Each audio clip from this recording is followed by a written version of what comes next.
Okay, and alright, iting umaga po ng Biyernes. Ika-24 araw ng buwan ng Enero 2025.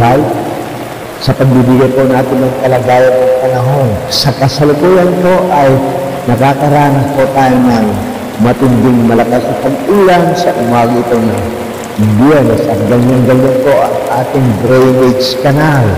Ayan, punong-puno na po yung drainage canal natin at pag tuloy-tuloy ang pag-ulan, aapaw yan at pupunta na sa lansangan.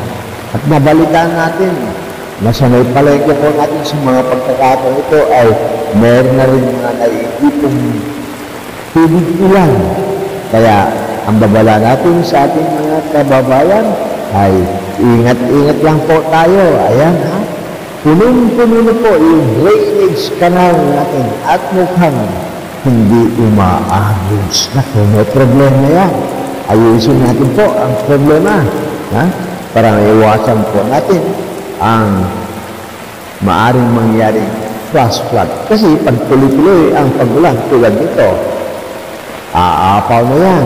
At siyempre, water seeks its own level.